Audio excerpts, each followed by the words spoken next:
사랑하는 여러분, 하나님의 인도하심과 간섭하심이 여러분의 삶 가운데 함께 하시기를 예수님의 이름으로 축복합니다.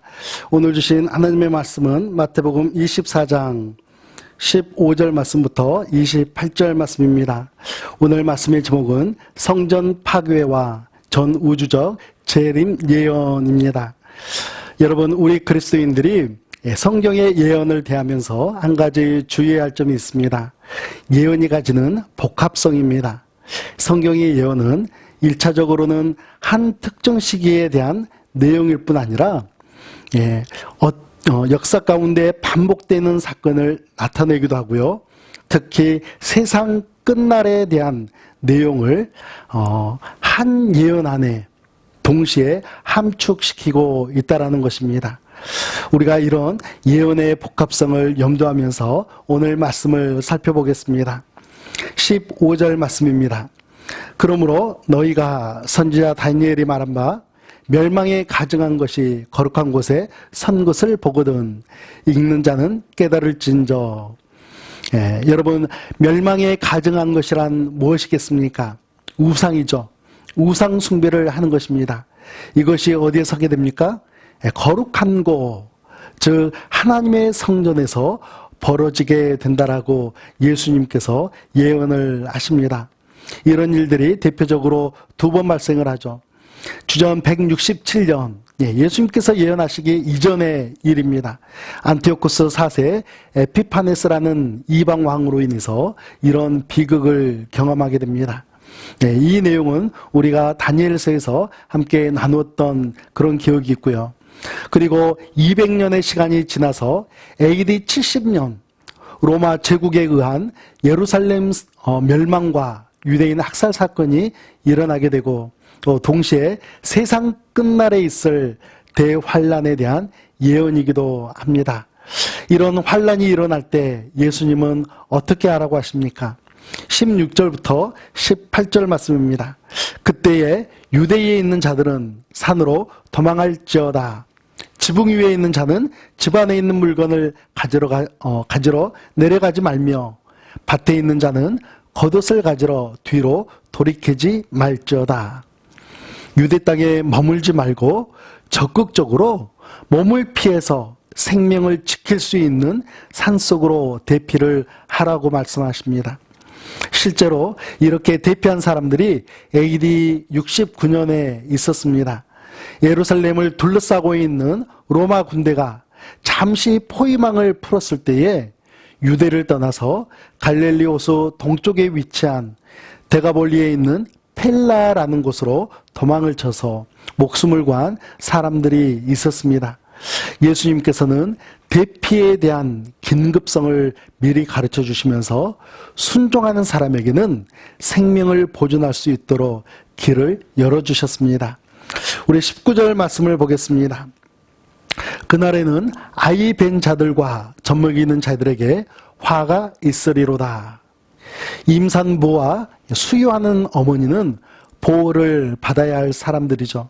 그러나 그들은 보호받지 못하고 침략자들에 의해서 살육을 당하게 되는 그런 대상자들이 되고 맙니다.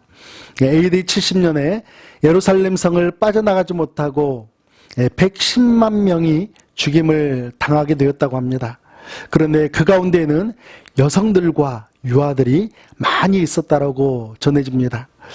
우리 20절 말씀을 보겠습니다. 너희가 도망하는 일이 겨울에나 안식일에 되지 않도록 기도하라. 예수님은 도망가는 날에 대해서도 왜 기도하라고 이렇게 말씀을 하실까요? 겨울은 이스라엘에서는 우기입니다. 그리고 안식일에 대한 율법의 규정 가운데 하나는 1마일 이상을 여행하지 못하도록 규정하고 있습니다. 날씨와 규정 때문에 생명을 빼앗길 수 있기 때문에 우리 주님께서 이렇게 말씀을 해주시는 것이죠. 우리 이제 23절 말씀과 27절 말씀을 보겠습니다. 그때에 사람이 너희에게 말하되 보라 그리스도가 여기 있다 혹은 저기 있다 하여도 믿지 말라. 번개가 동편에서 나서 서편까지 번쩍임같이 인자의 임함도 그러하리라. 마지막 때에는 사탄이 광명한 천사로 가장을 해서 택하신 자들을 미혹하게 됩니다. 예수님께서는 이런 소문에 미혹되지 말고 의연히 믿음을 지키고 예수님만 바라보며 우리 주님만 기다리라고 말씀하십니다.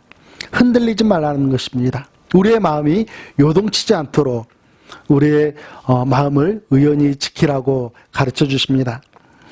예수님의 재림에 대해서는 모든 사람이 볼 수 있도록 공개적으로 오신다라고 말씀하시죠.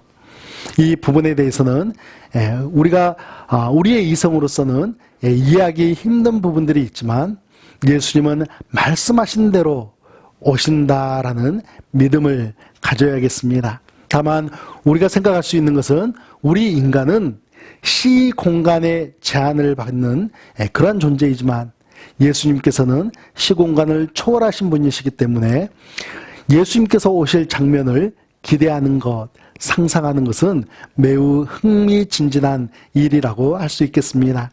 사랑하는 여러분, 예수님은 말세에, 이 말세에는 대환란이 있다라고 가르쳐 주십니다. 그런데 이 말씀은 우리들에게, 우리 그리스도인들에게 두려워 떨며 살라라고 그렇게 말씀하시는 것이 아니라 경각심을 가지고 주님만 바라보며 기쁨과 감사 가운데 살아가라고 가르쳐 주시는 말씀입니다. 흔들리지 않는 믿음은 두려워 떨 필요가 없는 것이죠. 오늘도 나를 자녀 삼아 주신 하나님의 은혜에 깊이 감사하시는 하루가 되시기를 예수님의 이름으로 축복합니다. 우리 함께 기도하겠습니다. 닥쳐올 환난을 미리 가르쳐 주신 하나님, 마지막 때를 살아가고 있는 저희들에게 경각심을 가지고 살라고 가르쳐 주심에 감사를 드립니다. 주님이 오실 때까지 거짓과 이단에 미혹되지 않도록 말씀과 기도로 깨어 살아가도록 인도하여 주시옵소서. 예수님의 이름으로 기도합니다. 아멘.